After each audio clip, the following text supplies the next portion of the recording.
but he did very well. He worked his tail off, got himself back. Went through kind of the same thing with T.O. At one time. So for the Super Bowl, who worked his way through it, and but both those two had fractures. Let's go next to Pete Sweeney. Go ahead, Pete. Coach, just staying on Patrick, you had mentioned he went through this week 1 of 2019. How similar is this issue, and how much do you anticipate it'll help that he's already had to deal with this at another time? Yeah, he told you guys. I mean, he mentioned it to you that he's going to play. So I mean, that's his mindset, and then we'll just take it day by day and see how he does. Let's go next to Aaron Ladd. Go ahead, Aaron. Hey, appreciate the time here. Kind of 2 quarterback-related questions. First, about Chad. What would you say is his biggest asset that he brings to the quarterback room and be able to step in and be ready in these big moments? Yeah, well, I mean, he's got a consistent personality. He's smart. He like a well-aged pro. He knows how to prepare without getting a lot of reps. And so, we didn't have any of the hiccups that you'd have as far as the clock management and all that stuff. So he handled it, and the guys know, they know how he goes about his business. So his leadership also fits in that. And then as far as Joe Burrow, Chris kind of talked a lot this year about one of the missed sacks motivating him. He was only sacked once in that Buffalo game yesterday. What do you think makes him so hard to get down and makes him so slippery in the pocket? Yeah, he's a strong kid. He is elusive, and you've got to make sure that you wrap him up. I mean, Chris probably said it the best. He was the one out there, working it, and he's a heck of a football player. Let's go next to Adam Teicher. Go ahead, Adam. Hey, Andy. You talked about Pat preparing himself as if he's going to play. I'm wondering if you're proceeding that way as well. I mean, are you going to give him all the reps that the starter would normally get in practice? Are you preparing the game plan around him and around him only? And Brad will have a second question as well.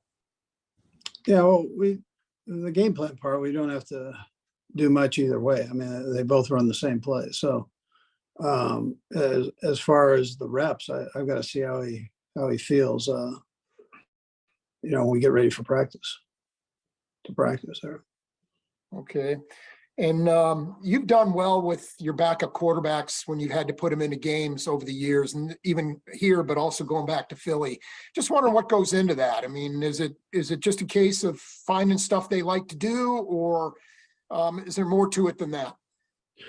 Yeah, Adam, we try to keep open communication with the quarterbacks the best we can, and then evaluate them. We've had Chad here a while, so we know the plays he likes and doesn't like. We also know the plays that Pat likes and doesn't like. So we try to blend it and make sure that we've got plays that work for both of them. Let's go next to Nate Taylor. Go ahead, Nate. Hello, Andy. I have 2 questions as well. My first one is, I know it's a 3-game sample, but what do you think your team can learn from those lessons in the previous meetings with the Bengals for Sunday's game? And Brad, I'll have a second. Yeah, well, we know they're talented in all 3 phases. It's the same guys playing against each other. So I'm sure both teams will have adjustments that they make, and both teams will play hard. And we'll just see how.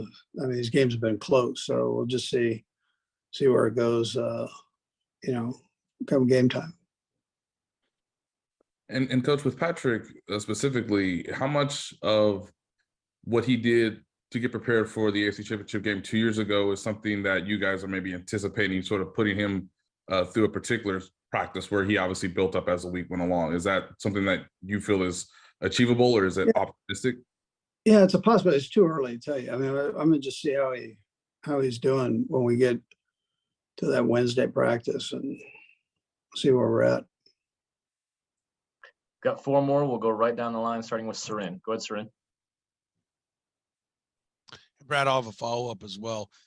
Coach, just I know the subject, you're going to see how it goes with him, but what do you lose at this point in the year if he can't, if you decide rest is the best way to go?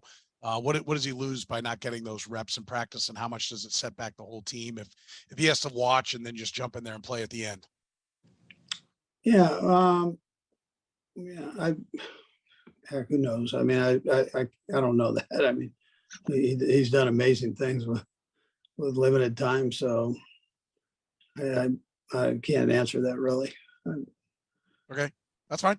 And then the next one, short yardage. You know, you've been great at it at times this year. It's been a little bit of a struggle.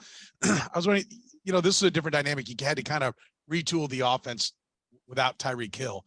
Is this a kind of a product of all the time? You know, I know, listen, I've had a lot of guys in the league tell me the most precious thing you have are reps, right? There's only so many of them. Is this maybe an example of where reps had to be burnt to build the overall offense, to get everybody on page, all the new receivers? And maybe they're just, you know, it's falling through the cracks, some of the short yardage stuff you needed to work on?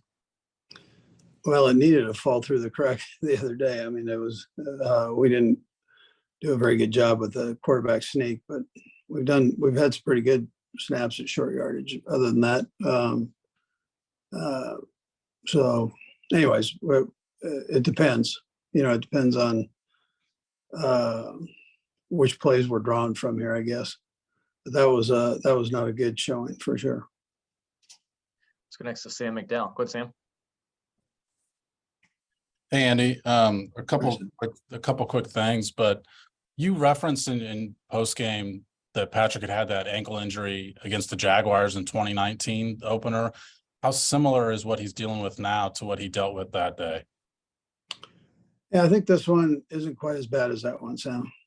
You know, so, but I mean, they're similar. They're sore, but not quite the same.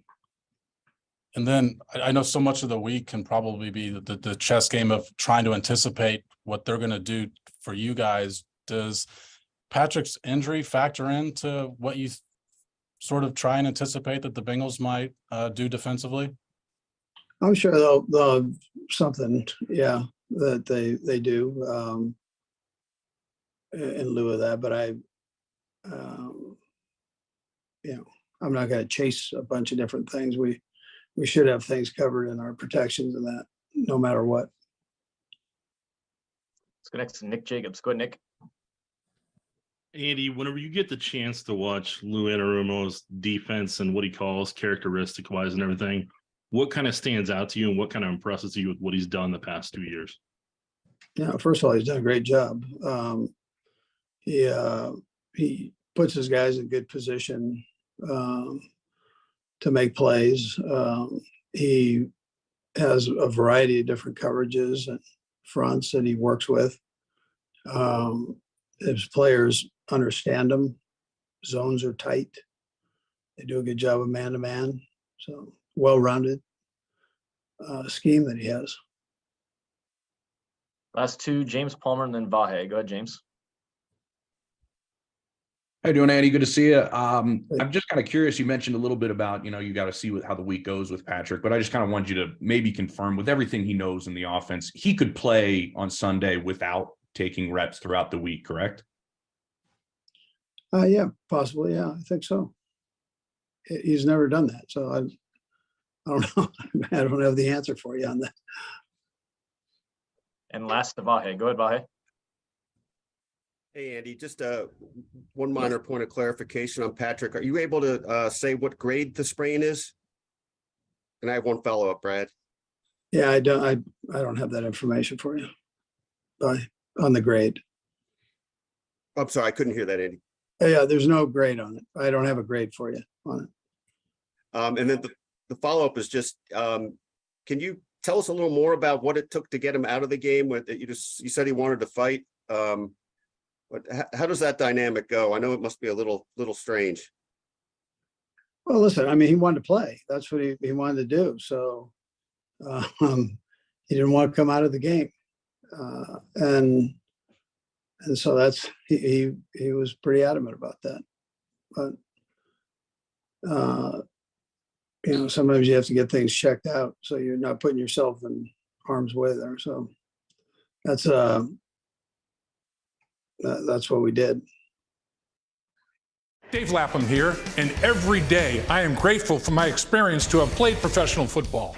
As a player, I realized self-motivation, leadership, and appreciating your teammates are key. At First Star Logistics, you can use those same attributes to create the life you want for you and your family. Build your future by working hard like I did. You'll see results both on and off the field. Call First Star Logistics today and be part of our winning team. Opportunity knocking.